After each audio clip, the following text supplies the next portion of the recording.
Hello, I'm ToycatA, and imagine you finally decide you're going to beat Minecraft, so you go to the Nether and you start hunting one of these Nether Fortresses. Then imagine you walk through the thing and all of a sudden you find this. This is a piglin bastion. This is the remnants of a bastion to be precise, including a chest which directly generates inside of and around a Nether Fortress. This should never happen in Minecraft's generation. It even has safeguards to prevent it, but yet here is a real Minecraft seed where that will happen time and time again, which is great, not just for the visuals. I mean, look at the way they perfectly, kind of mix in a few places, but it's also great for the loot because you can find all of the Bastion loot along with all of the Nether Fortress loot. So how exactly did this happen? Allow me to explain in today's very bizarre Seed Sunday. So hello, I'm ToycatA and welcome back to Seed Sunday. This week's seed was sent in by a lot troller, and in case you're curious as to what Seed Sunday is, it's the weekly series where I show you seeds for Minecraft that are particularly interesting and worth checking out in some way. And yes, that really was the spawn point on a fun little island, which, as we all know now,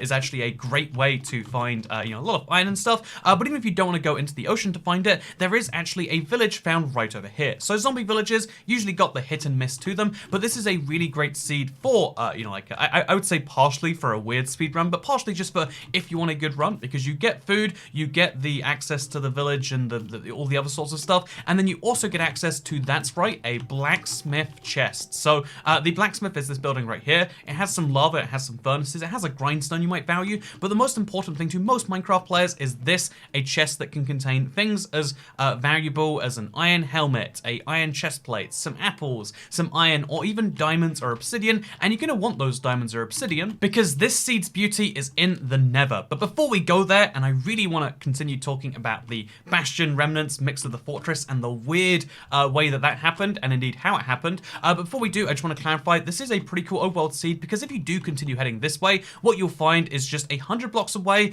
there is a abandoned, ship. There is a sunken ship, as it's meant to be called. However, despite being a sunken ship, in big air quotes, you can see that it's not particularly sunken. In fact, I would go as far as to say this is a beach ship, which means that that iron and stuff that I was talking about, like, oh, it's hard to go underwater. You break one wood block here, and you have access to this much iron. That is definitely enough to make a bucket, as well as some enchanting, as well as all the armor you could want in the world, so that's really great. And then you just head a little bit further forward, and what do you see below the water? That is a ruined portal. Indeed, including a gold block as well. So yeah, the seed is very generous in terms of what it gives you and how close to spawn that is. But if you're not here for the, the really nice free loot, which is always a bonus in a seed and not the requirement, then let's instead show you what happens when you go to the Nether. So the Nether, at first, it seems kind of unassuming. I mean, you spawn on this weird corner of a, like a crimson forest. Like, it's a little hard to get anywhere. You're gonna need some bridging and some materials for that. And again, it's a fairly nice biome here. But if you head a few hundred blocks away to the coordinates you can see right now, you will find yourself a Nether Fortress. And it's not just a really close Nether Fortress, it's also the closest bastion that you're going to be finding in this seed, so that's pretty great. And you can see it's also really convenient to actually access this thing. It's not super far out. You can make this jump if you really want to risk your life, and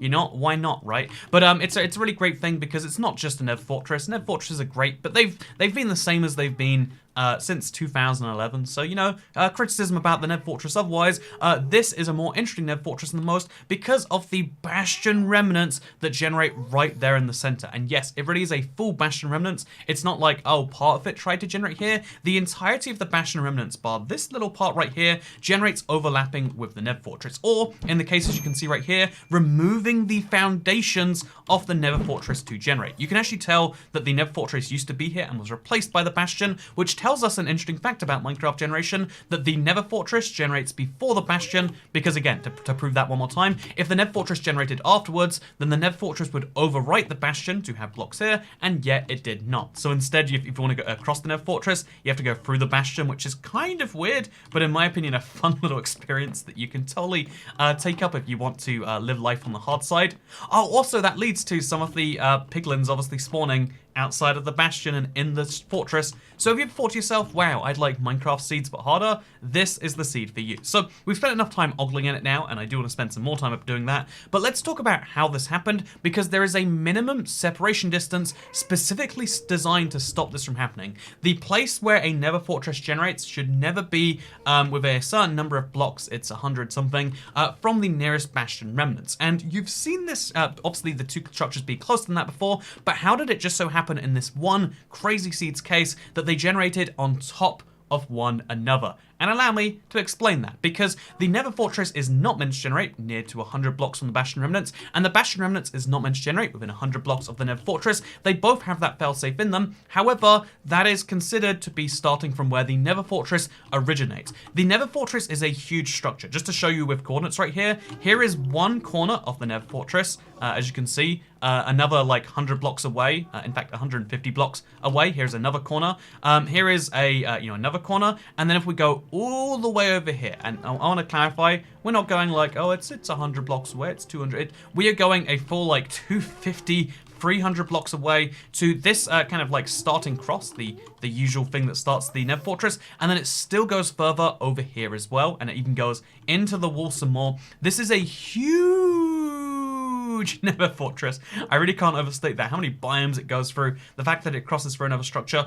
This is a giant Nether Fortress, and because of that, the start of the Nether Fortress, which is usually believed to be this kind of cross pathway, this part of the Nether Fortress obviously was far enough away from a Bastion Remnants, or indeed the other way around. When the Bastion Remnants came to generate afterwards, it checked to see if it was anywhere near a Nether Fortress, and the Nether Fortress generated over there, but clearly Bedrock doesn't have the checks to see if like any blocks are in place. So what it does is it just assumes, oh, there's no Nether Fortress here, we'll generate in the middle of lava, but that's fine. And so the code generates the Bastion Remnants on top of the Nether Fortress, and all of the blocks, including air blocks, because air blocks are a real part of the structure, overwrite the blocks that should be there instead. And that gives us a really interesting kind of look into how Bastion Remnants generate, in my opinion. It also gives us an interesting look into like the Nether Fortress and some weird quirks about that. But most interestingly, we get this, a quirky, bizarre survival experience that you shouldn't normally have access to, where there are piglins, there are piglin brutes, there are the wither skeletons, there are the blazes, and there's the piglins, and there's the magma cubes, all in one place. Also, there's ghasts flying from above. But like, the fact that this all happens in the same place makes this the most insane combination of these two things. And because it is one which has a lot of gold options, if you so want them, I'm just saying, you know, if you wanted gold, you could find it in this Bastion. And because it's one that has some, gold laying around, obviously they all do. This one doesn't have a huge cache in one place like some of the other ones, but it does have some gold lying around. You get this very bizarre experience where you're jumping around across Nether Fortress and Bastion while hoglins and, did I forget to mention hoglins would be here too? Because it's the hoglin stables. It's all happening at the same time in a way that is absolutely crazy and cannot be matched by any other seed. Usually the Seed Sunday pitch is this is a really interesting seed. This is, worth checking out in some way because it's pretty good. It'll give you a little boost to your seed, or it'll give you an interesting way to customize it to yourself. This is not a seed for someone who wants to build their own little fortress, although maybe you could do that too. This is a seed for someone who wants a bizarre Minecraft challenge. Do you want to beat Minecraft, but rather than like trying to do it too fast or too... But why not try a challenge mode? And that's what I think this seed provides. I like when Minecraft gives you unique and interesting challenges, and I think this seed does the job really well. That is my personal take on this Bastion Remnants mixed with the Nether Fortress. And again, there are so many other weird, interesting, fun quirks about the overworld that I'll leave you to discover as you do this for yourself, because as I was going through it, I was just like, yes, this is everything about this just makes for an interesting, you see so many bad and so many dull Minecraft seeds where it's like, okay, it's the same as the other one. This is the thing that proves to me that Minecraft seed generation is not just good, it's beautiful. It is, it's not just like, it's not just that it does, it is wonderful. It allows you to have bizarre and interesting and fun experiences that the developers never even intended for. This was, in fact, going against the piece of code, stopping those two things. But despite no one intending for this, and people even actively trying to make it not happen, we have this special seed that was just found that will lead you to some of the most fun survival experiences that I think you can have in the Nether. But let me know how that goes for you. I'm always very curious to hear. If you want to tell me about it, you can tweet me at IBXToycat. But for now, this has been Seed Sunday. This isn't the end of the video where I say, hey, have you subscribed? If you haven't, you might die in a house fire. And also where I say, thank you for watching. I hope you enjoyed, and I hope you do check it out. Thank you, and I'll see you next time. Oh, and if you have a seed you want to recommend, if you've seen something like this, because there's always someone who's like, oh, I've seen a stronghold with 3 of those. If it's real, send the seed to toycatassistant@gmail.com, and we'll verify your claims. And if they're wrong, then you're wrong. And don't you feel bad now? Oh, you don't feel bad. There's no shame on the internet. But what there is on the internet is the subscribe button that you should click. Thank you for watching, and I'll see you next time. Bye.